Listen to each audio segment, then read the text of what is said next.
I'm Darlene. Melody's my co-host. We are two Southern Christian women who take turns telling each other historical true crime stories. And we're so happy that you're with us this week. If you've been enjoying the podcast and want to support us, you can buy us a coffee. The link will be on our show notes and on our website. We also appreciate so much when you rate, review, and subscribe to the podcast.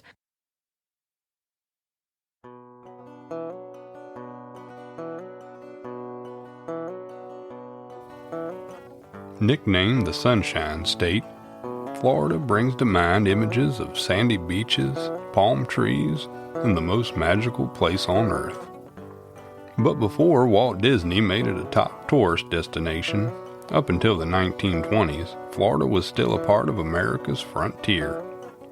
A watery wilderness, a sweltering hot swampland filled with mosquitoes, snakes, alligators, and even black panthers. Florida's early settlers had grit, if nothing else. Somehow those poor souls managed to survive an environment that was uncommonly harsh. And while most of that's changed, every once in a while you can still catch a glimpse of old-time Florida. And the next time you have a week's vacation, take a day or two and go swimming in the Itchnatucky Springs. Or go to the Everglades National Forest for a swamp buggy tour. And find a freshwater river that feeds from a spring and go tubing or canoeing. And find a restaurant that serves swamp cabbage, gator tail, or mullet and grits. Make sure you stop by an old roadside fruit stand for some fresh Florida produce, cane syrup, and boiled peanuts.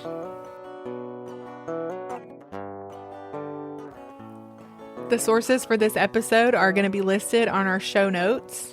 And today, Darlene's dog is being a little naughty, so you may hear him in the background. Normally, he's pretty good.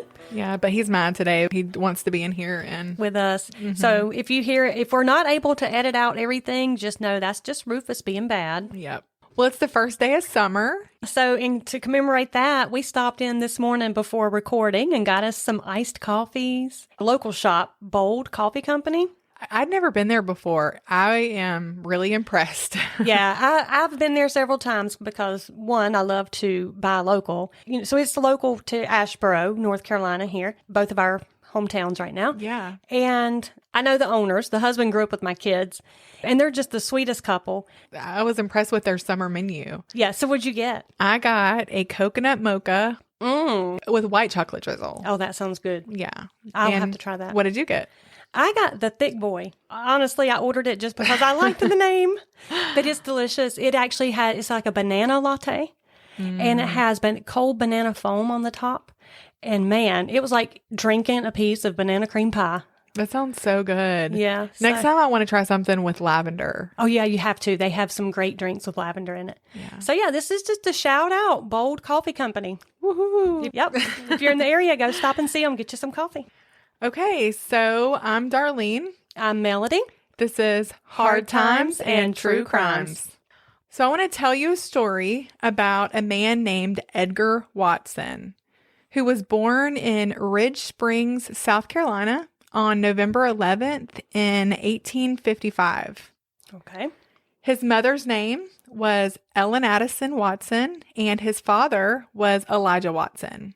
He had one sister named Minnie, and if Edgar grew up to be a brutal man, and he did, he inherited that from his dad. His dad was an angry, alcoholic, Civil War veteran. He actually worked as a warden for the South Carolina prison, where he was known to just kind of be sadistically violent with the inmates. You do so many of these sadistic people. But he loved to fight. His dad did. Mm-hmm. He loved to fight almost as much as he loved to drink. And during one of these knife fights, his dad was cut in an almost complete circle around one of his eyes. And so after that, his nickname was Ring Eye Lige. Oh, my goodness. There's two kinds of drunks. Mm-hmm. The mean ones that like to fight. Right. Not a good combination. Or the goofy ones. Yes. So he they either get drunk and goofy or they get drunk and mean. Yes, so, he was mean. Okay, gotcha. Yes, he was.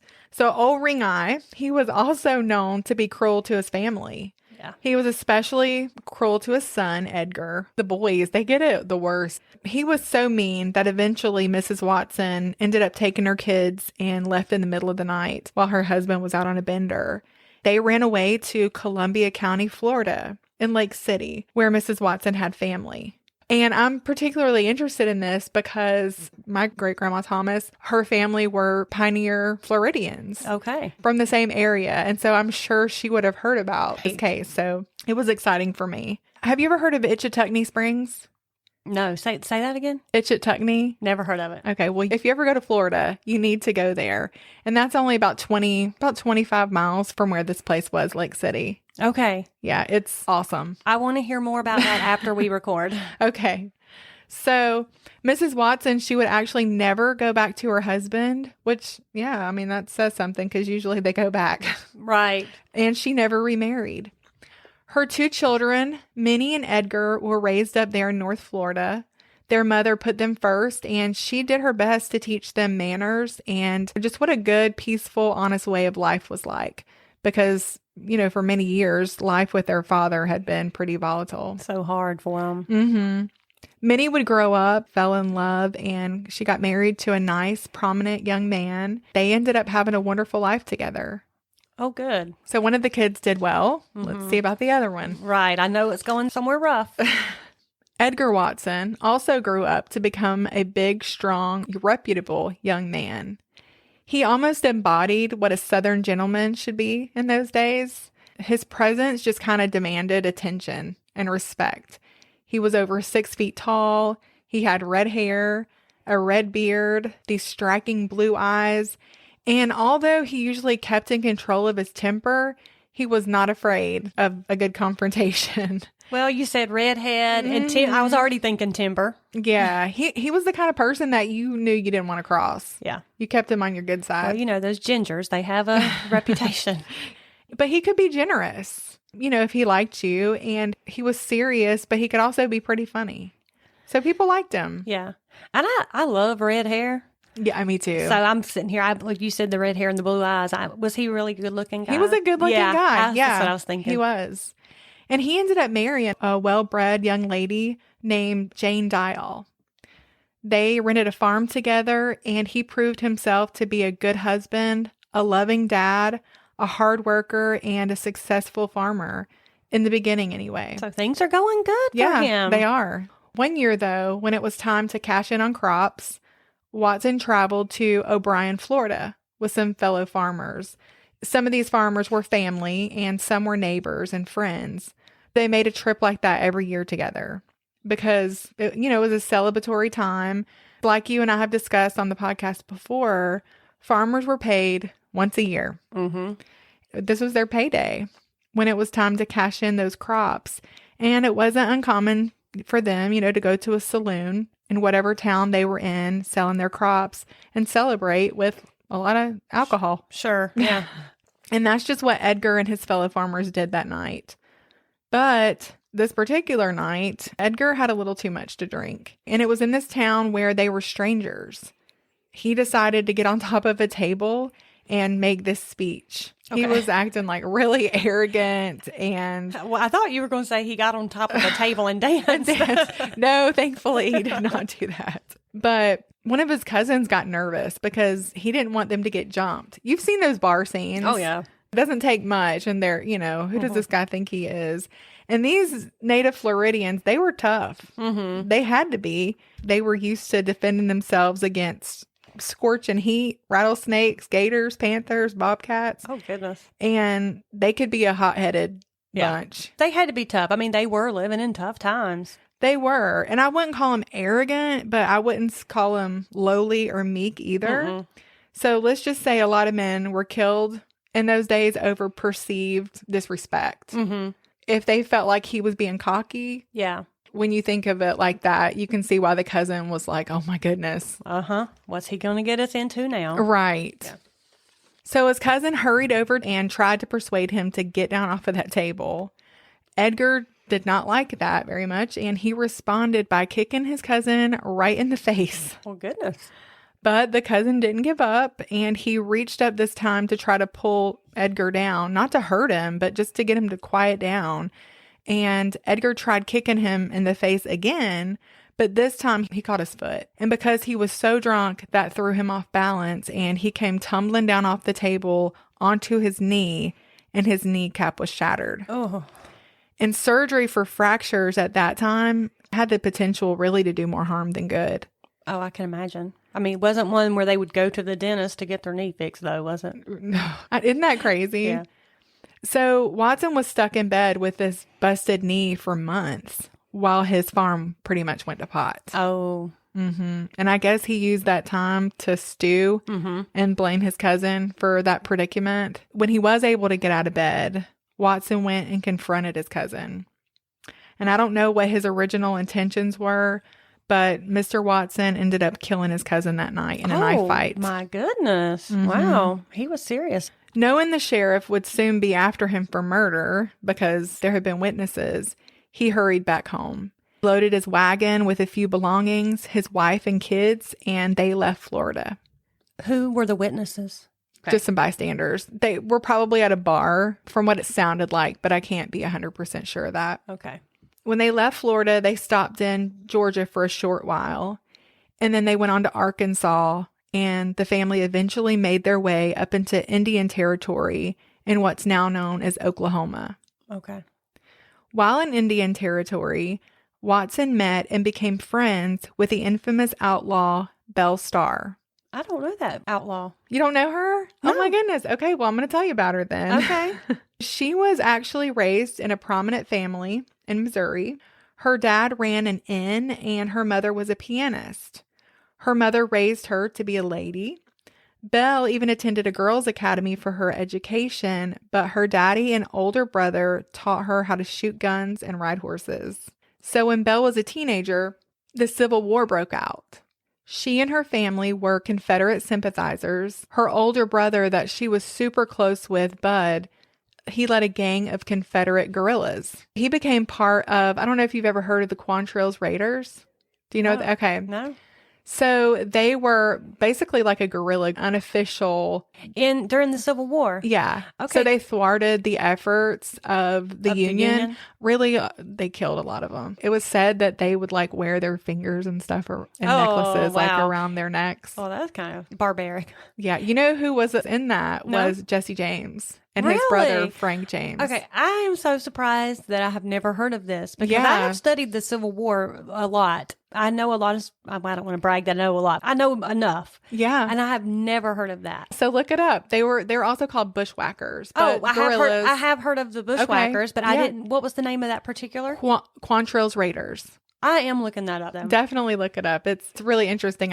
But at 15 years old, Belle Starr would go on to fight alongside her brother, unofficially, of course, because she was a girl. Mm-hmm. But she idolized her brother and the Quantrill's Raiders. She just felt like they were brave heroes who defended the Confederacy.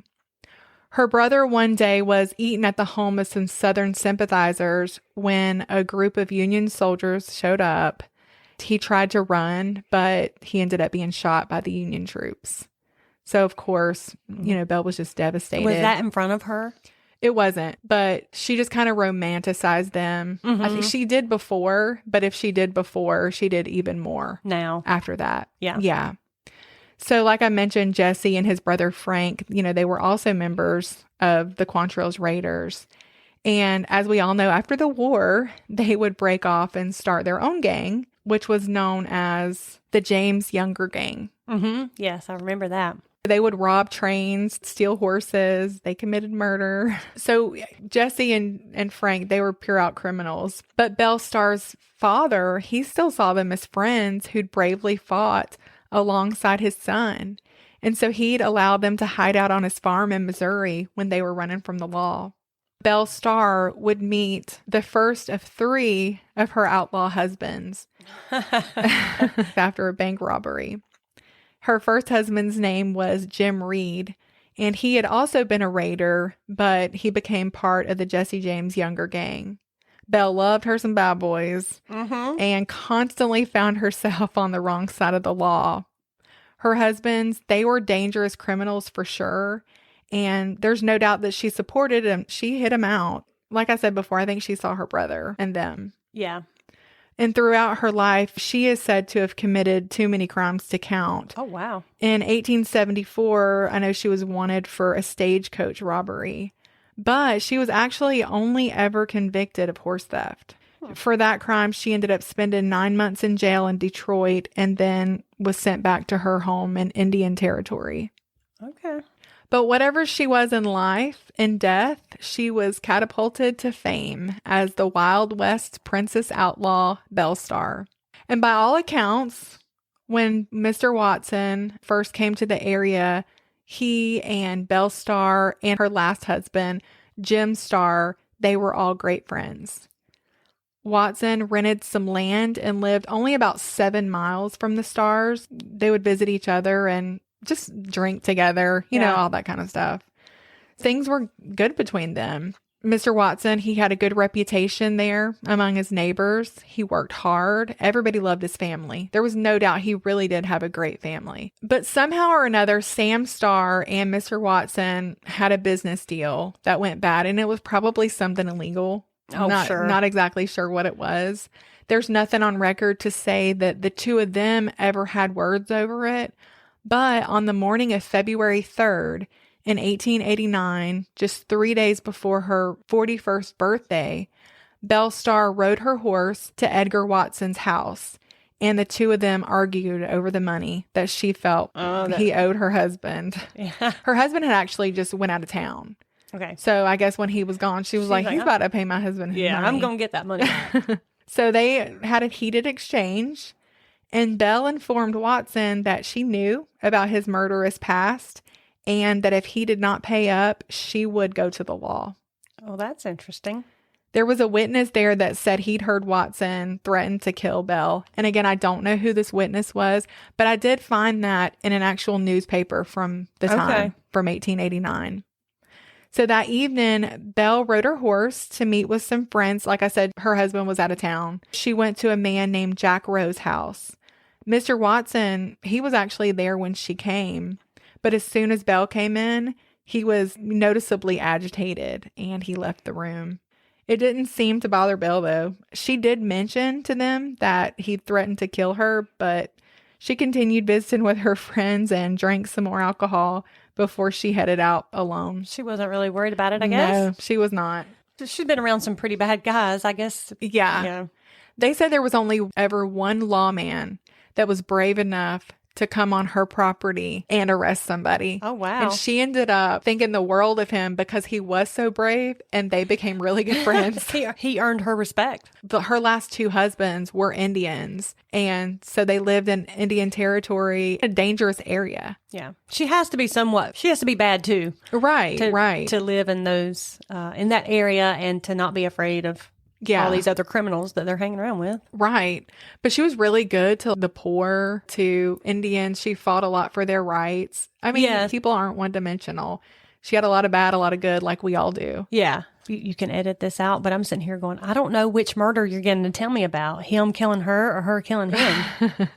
Well, that night when she left her friend's house, she was riding along that dark road, and somebody shot Belle Starr several times in the face and the neck with buckshot from some bushes along the roadside. So it was an ambush.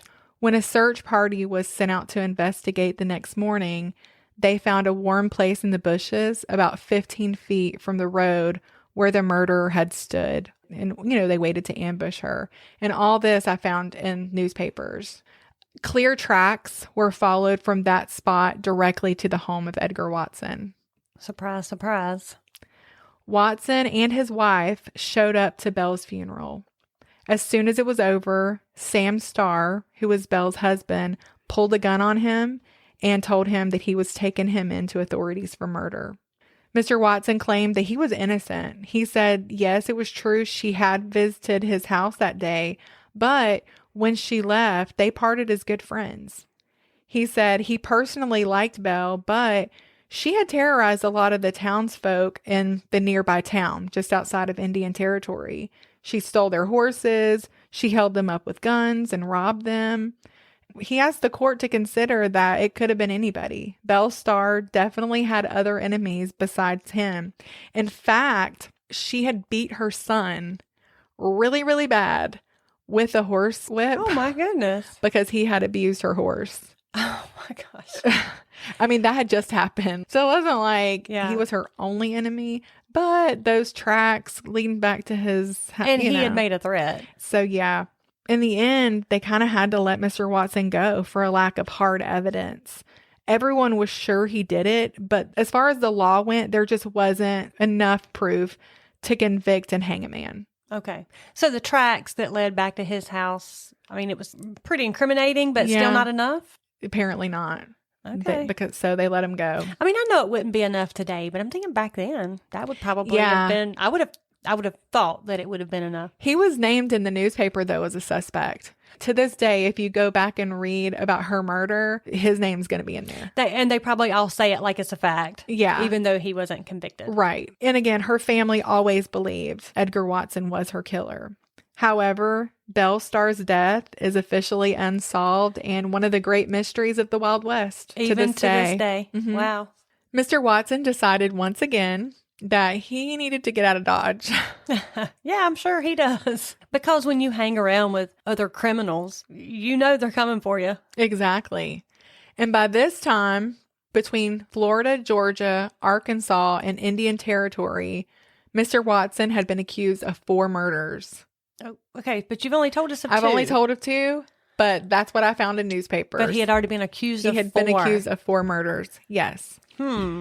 But he figured that enough time had passed that he could slowly make his way back to Florida. You know, it took time. They were traveling by horse and wagon. Yeah. Dude should have kept going to California. Yes. Kept going west. So he made his way back to Florida, and he was in Arcadia, Florida, when he got in a dispute with a man named Bass Quinn. He was a cowboy, basically. A fight broke out between the two of them, and Watson killed Mr. Quinn. Good gracious. This dude. I know. But when the law came, he told authorities, yeah, he had killed him, but it had been in self-defense. I knew you were going to say that. No one had witnessed the murder, and Quinn was kind of known for being a little bit rough. So they just took Watson's word for it, and he was not charged. But in the 1880s, Watson decided to move down to the 10,000 Islands in the Everglades. It was a small chain of islands off the coast of southwest Florida. He bought 40 acres along the Chatham Bend River. Now, in those days, South Florida, it was very primitive. Oh. The frontier. It was like Frontier. Yeah. Okay. Like really. There were pros and cons to living out there, but for most people, those cons definitely outweighed the pros. It was, like I had mentioned before, very hard living. Mm-hmm. Mosquitoes, swampy. Swamp. I'm thinking swamp. Yeah. Yes, black water, damp, hot, gator and snake infested like you would not believe. You couldn't pay me enough to live along the swamp. I used to swim in the Peace River as a kid. I'm not exaggerating. I would swim. And my dad would be like, come on, get out of the water. We would all be swimming as a you're family. freaking me out. And what is it, a gator or a snake? Yeah, a big gator. Now I can imagine, but it wasn't that big of a deal. Crazy. But my dad had lived his whole life there, and he just... It's all in what you get used to. What seems really normal is. to you, you just become accustomed to it. Like, yeah, there's danger, but it's there, and I know about it. Like, Yeah. I would never... When my kids were little, we lived in Zolfo Springs, and Curtis would be at work, and I would walk them over to the Pioneer Park at Peace River, and we would get in there and swim. No way. Yes. It's just funny because now I've been in North Carolina too long, because when I went back there, my mom and I, we went canoeing on Peace River. And Mom could see how scared I was. And Mom was scared. I mean, there were gators all along the banks. We were seeing snakes everywhere. Oh, my. And Mom was like, just sit upright. Don't, if you don't move, and Won't if you chase stay you. very still, you're not going to tip out of your canoe. Canoes are tipping over. And So those gators were on the banks just waiting for that. it's me and my mom is behind me. I think Memphis was with us. My boys were with us, my cousins, and, we're in these lines. Well, my son, Elijah, was back there with Oscar, and he tipped out of his canoe. And my mom was like, just keep going. No. There's nothing we can do. Poor Elijah. Well, he was with Oscar, and he was a grown man, so I was like, okay. I just let Oscar get him. Delina tipped out of her canoe, but she thinks it's funny, so Poor she Delina. would like do stuff like that. No, she's not scared. Delina's not scared. Delina of might stuff be like meaner that. than the Gators. Is that Yes, what you're telling me? That's what I'm telling you. Florida life. Yeah. Well, South Central Florida life. So anyway, most people were not up for that kind of life. No. And what I'm sharing, that's nothing compared to, living down there in the 1800s. Mm-hmm. It was a perfect place for people with a past, like outlaws. Nobody really asked too many questions because a lot of them, they had their own backstories. Right. So Watson started farming, and again, he was almost immediately pretty successful. He raised a few hogs, and he started growing sugarcane. Eventually, Watson made enough money to invest in some state-of-the-art equipment to process his sugarcane into cane syrup. Watson bottled it right there at his place, and then once a year, he would transport it on his 70-foot schooner to Key West and to Fort Myers to sell. He had built this big house right there on the river. In fact, it was the biggest in 10,000 Island. And his neighbors, they started referring to him as Emperor Watson. Oh. And I think he liked that. Oh, I'm sure. One day, he went to visit his sister and his mom, who still lived in Lake City. And he got into an argument with a man whose name was Sam Toland. Watson would end up shooting and killing him. So what number are we at? Yeah, this is number 6. If he is indeed guilty of all the ones. Right. But instead of Emperor Watson, some of his neighbors started calling him Bloody Watson behind his back. They wouldn't say it to his face. They would not. But believe it or not, he was acquitted of this murder. And the local sheriff told him, though, he said, look, I'm going to let you off, but you need to get yourself back to the 10,000 Islands and don't ever come back to Lake City. And Watson agreed. Watson would go back to his farm, and he started buying up land, and he kind of even started pushing some other farmers to sell him their land so that he could expand his business. He does sound like a good businessman. Yeah, I really think he was. He also started making rum down there and selling it. He made a lot of money. And a lot of people, sold him their places and moved away. It was rumored that he wanted this man's land, but the man would not sell. Did he kill him? He ended up dead. Oh, seriously? I was joking. No, he did end up dead, and the man's wife ended up selling him the property. Yeah. Well, so I don't know. He's a good businessman, but he also Yeah. has some unscrupulous ways of getting business, I guess. He really does. And trouble just did seem to follow Watson, no matter how successful he became. One year while he was selling his syrup at an auction in Key West, he got into an argument with a local named Adolphus Santini over some of his prices. And Bloody Watson held Santini down and slit his throat. My God, this guy's like really legit a serial killer. Yeah. Well, luckily for Santini, some bystanders were there and were able to pull Watson off of him, and he miraculously survived. Wow. Mm-hmm. So, of course, this is a pretty big deal. But Watson paid the man $900, which in those days was no small fortune. Right. And he ended up dropping the charges of attempted murder. So he never, faced any consequences for that either. And I know that sounds crazy that they wouldn't face charges, but I'm telling you, those old Floridians were resistant to bringing in the law to settle their disputes. When they brought in the law, it was serious.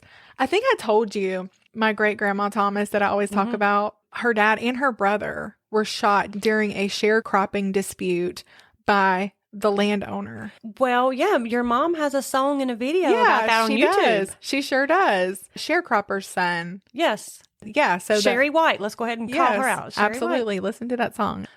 My grandma was just the best storyteller ever. And I would spend the night with her on those hot Florida nights because she had no air conditioning.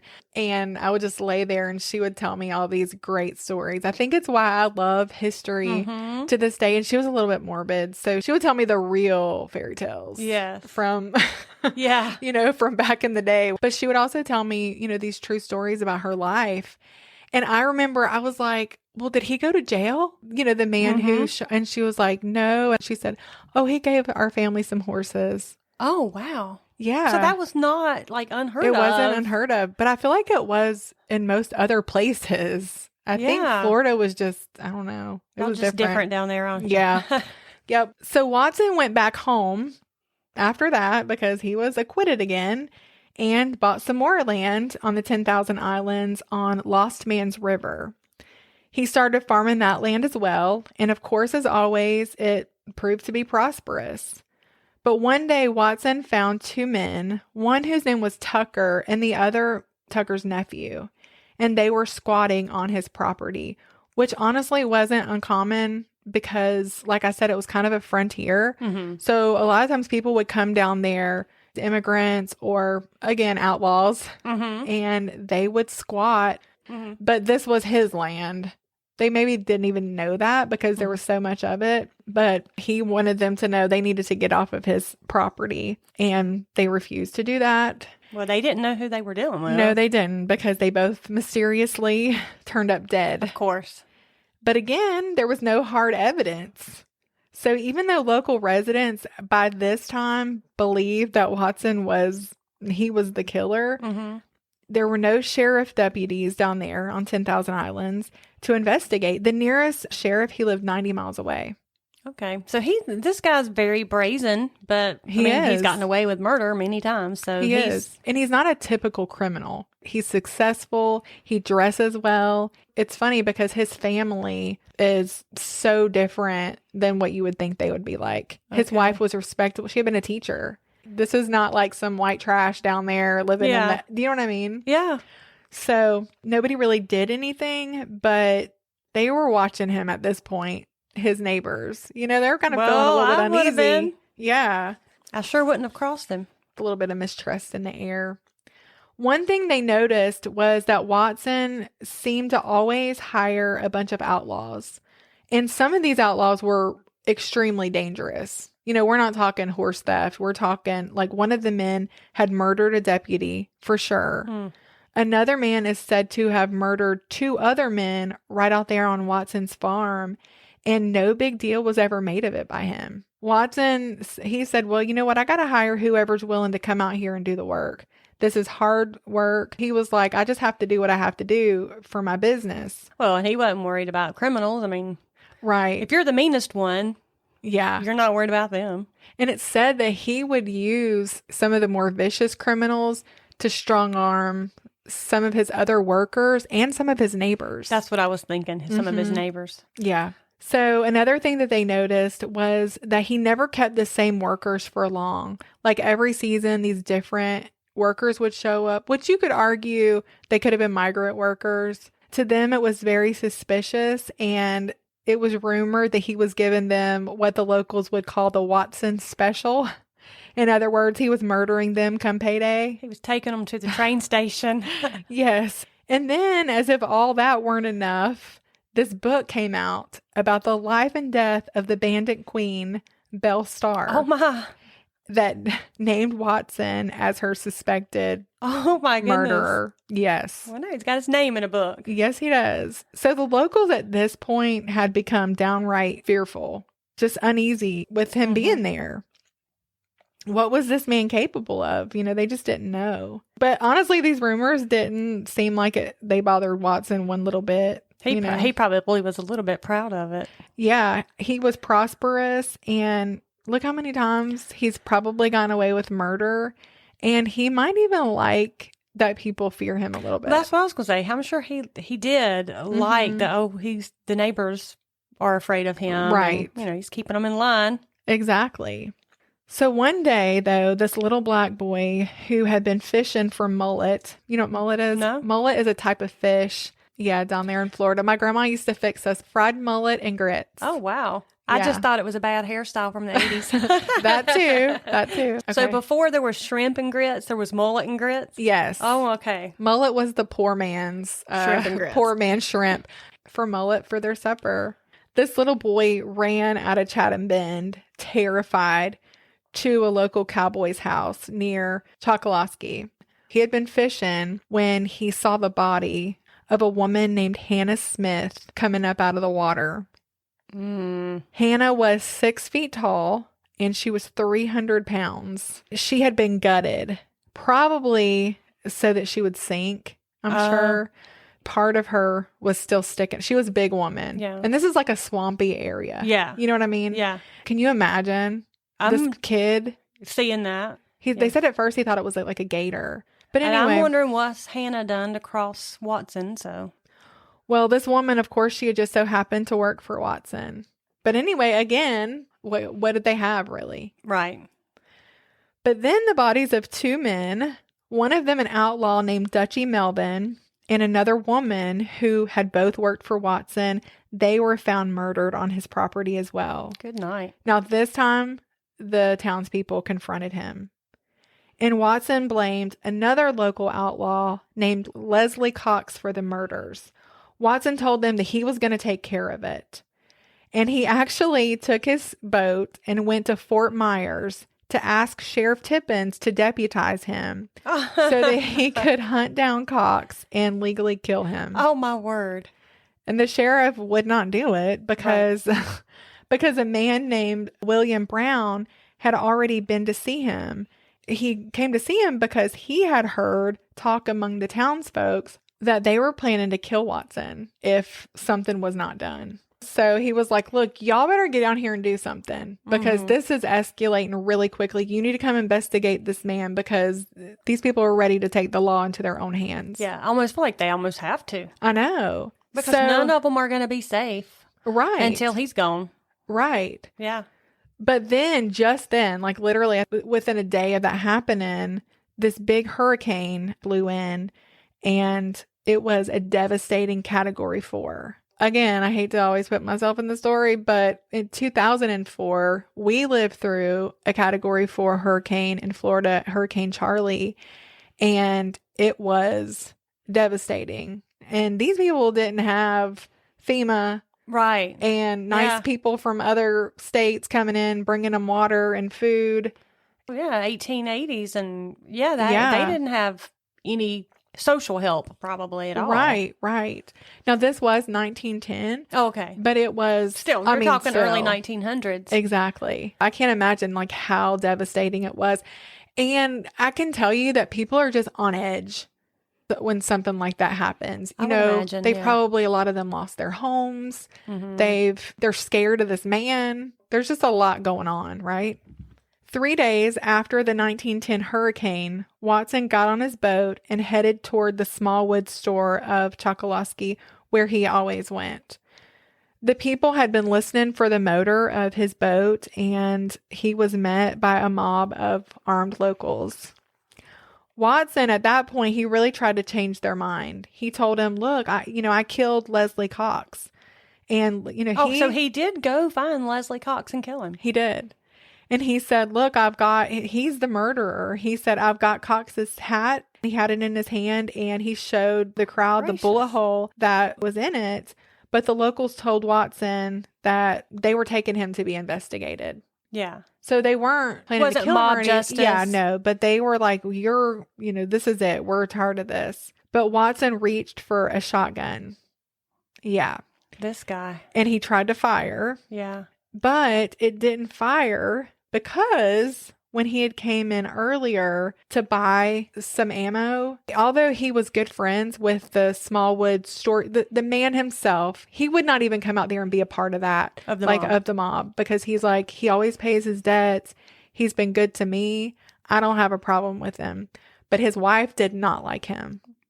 When he came to buy ammo, she sold him ammo that had been damaged by the flood during the hurricane. Oh, wow. So that was like, she was thinking ahead. She was really thinking ahead. Man, that was a twist. It was. So he reached for that shotgun, but it didn't fire. Before he could pull his pistol from his coat, the mob had shot him dead. He wound up with 31 bullets in his body.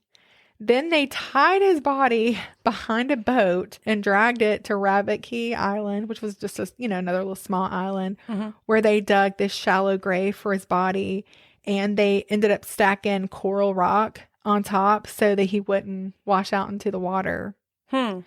So several days later, Watson's remains were dug up. Later, when law enforcement finally came, his remains were dug up. He ended up being buried in Fort Myers Cemetery, where he is to this day. It's interesting, though, because they unearthed about 50 sets of human remains scattered throughout Watson's properties. On his property? Yes. Oh, my gosh. But there are many who believe that he really was innocent and that those 50 skeletons could have been chalked up to the fact that Indians lived there. They felt like it was Indian burial grounds. Perhaps it was Indian burial grounds, but the fact is, I believe he certainly killed several people. He did. And he never shied away from the fact that he had murdered some people in self-defense. Yeah, I don't buy it. A lot of people think that the townspeople were worked up and afraid. A lot of them think that they were jealous of his success. Or what do you think? Do you think their concerns were valid? Oh, yeah. I mean, I think they were probably, I don't think they would have done that out of jealousy, but I do think they were worked up and afraid. Yeah. I'm sure they had run-ins with him. Right. I would have, yeah. Yeah. Isn't that crazy? That story is nuts. Yeah. I have never heard this story. Actually, for Father's Day, I bought my dad a book about it because I'm like, he's going to love this. Like, how have I not heard about this before? Yeah. So there crazy. you go. Bloody Edgar Watson. There you have it. Wow. Well, those were some hard times. They sure were. For his neighbors. Yes. Now, my wife's from Florida, and we spent about 5 years there when we first got married, so I know all about that life. And on the rare occasion when my wife looks at me with a little bit of disgust in her eye and reminds me that I look, sound, or act like a frickin' Yankee, I just smile and say, at least I'm not from Florida. Till next time, goodbye.